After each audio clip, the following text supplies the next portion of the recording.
And so, you know, this is a humbucker and a humbucker, and it's a evolution pickup by DiMarzio that does kind of a signature pickup. And when I'm in this position here, these become two single coils, so you get that kind of clean stratty too. I use that a lot. And then in the middle position, it's total single coil, which I virtually never use. And then here, it's the two single coils again, which I use occasionally. And then there's that, which I use most of the time. And it's, you know, there was certain things about the body shape that I changed because, I don't know, to me, I wanted it to look a little more sexier than what was conventional at the time. And I just did some simple things, like took one of the tone controls off because I only needed one. And the only thing that maybe my guitar has that the production model doesn't have, it probably has two different things. And one is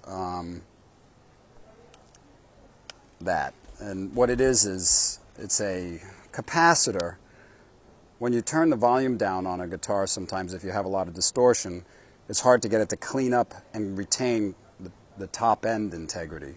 So what this does when I pull this out and I turn the volume down, it kicks in a capacitor that filters out bottom end, and that cleans up the sound quite a bit. That's not standard on most models.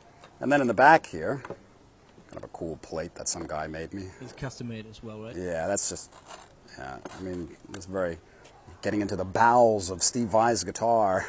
I put a little tissue in there because the springs are always resonating, you know, and this kind of tightens up the sound quite a bit. But I use this this kind of like stopper so that uh-oh, Thomas, one of the things fell out here actually. Yeah. So that when you pull up on the bar, it actually has something to rest on.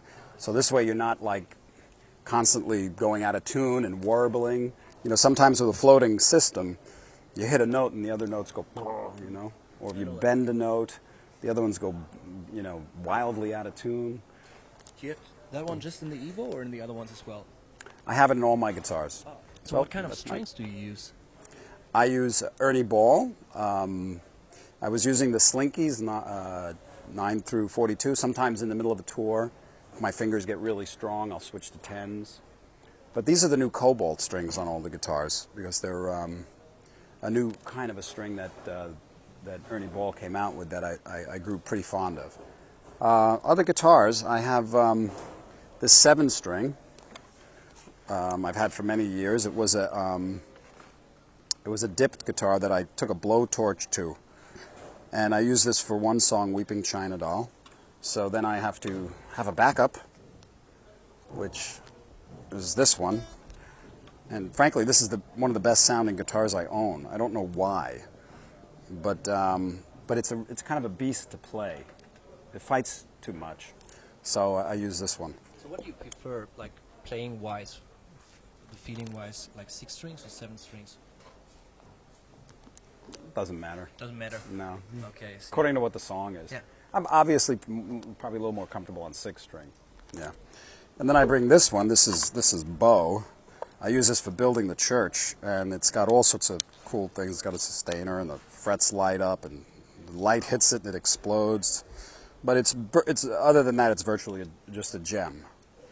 And then I have for the acoustic set, I have this Euphoria, which is a signature series Ibanez Steve Vai acoustic guitar, and it's really nice because of the pickups that I'm using, the Aura, and you know, it just has a really controllable sound, you know, and you can dial in.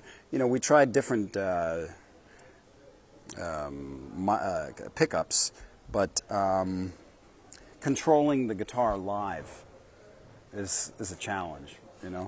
So this responds better than the other stuff that I've tried. And I need a backup for that, which I use virtually every night. And this one's a little different. We have this DiMarzio pickup in it that I like very much. This is actually the main one. The other one's a backup. But yeah, and that's pretty much my rigs, my guitars. And thank you so much for taking time. You got it.